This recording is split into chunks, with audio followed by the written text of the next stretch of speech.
Michael Coates. So we're getting more scattered showers. I was just rushing back from the Weather Center because we were looking at some more flash flood watches being issued for central and northern Idaho, and also we're under a flash flood advisory still for Craters of the Moon as more of these showers and thunderstorms come in, especially into the upper valley. You can see where we're getting the most intense part of the storm here. We've been seeing showers again from Lemhi County all the way down to Bear Lake County, and we're also getting more showers into western Wyoming. Let me zoom in just a little bit closer here. You see all this yellow and red on Viper radar indicating some moderate to heavy rain and a quite well-developed thunder cell system, if you will, moving into West Jefferson County, Clark County, pushing into the upper valley here into Idaho Falls and points to the north. Rigby, Rexburg, heads up. We got another round of wet weather heading on in. And we're also getting some band of some light to moderate showers now drifting into western Wyoming. A bit of a dry spot now getting into the high country, but more of that wet weather coming in here from the west. There is some clearing in the forecast. That's the good news, and that's going to happen tonight through tomorrow morning.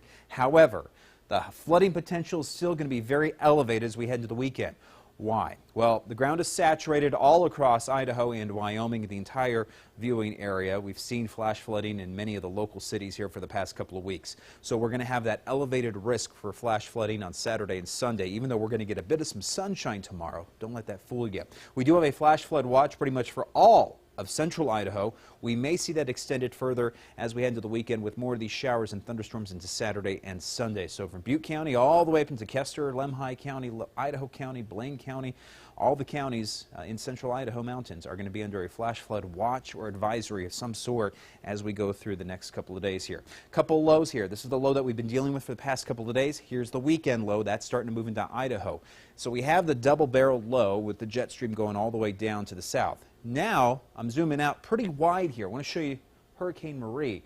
Hurricane Marie is going to start sending tropical moisture, and by late next weekend, we could start seeing some thunder showers to get into the eastern Idaho State Fair. So we're going to see another round probably by next weekend of more thunderstorms. Tonight, there is some clearing across the plain, but more thunderstorms into the high country. Tomorrow morning on the Vipercast, it's going to be a beautiful start to the day, but it's going to be cool and windy.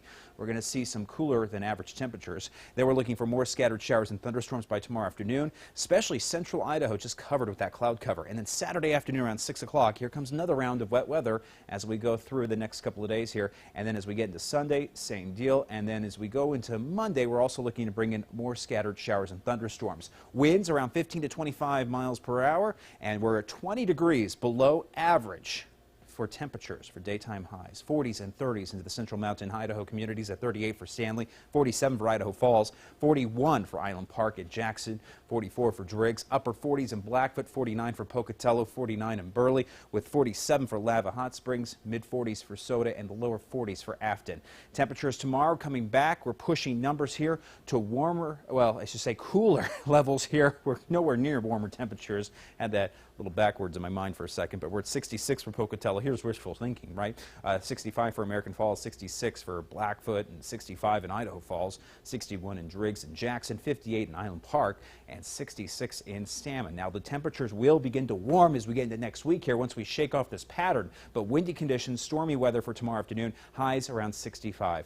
Then we're pushing around 69 for Sunday, lower 70s on Monday, and then we're pushing back to 80 degrees. But look towards next weekend. I did have to throw that thundercloud in there for next Saturday. We're hitting 71 for Sunday. Carol's going to strangle me from across the desk. 75 for Tuesday. A couple dry days there next week, and then some thunderstorms by next weekend. That looks like it's going to be Hurricane Marie coming through here. Rexburg looking for highs here at around 64 for Saturday, 66 on Sunday. Rexburg into the lower 70s for Monday and Tuesday. Some thunderstorms next weekend. Blackfoot, we're also looking at the risk for thunderstorms next weekend with temperatures into the mid to upper 60s here for the weekend ahead with windy conditions tomorrow. Slightly drier conditions for Monday and Tuesday with warmer temps. Jackson, the national parks, yeah, it's cold and wet. The tourists are not going to be too happy. Lower 60s here for Saturday and Sunday. They're going to see Old Faithful in the rain. All right. I want to teach you a valuable lesson here. Yes. Honesty is not always the best policy. I am a very honest weather person. He's I like credible. Yeah.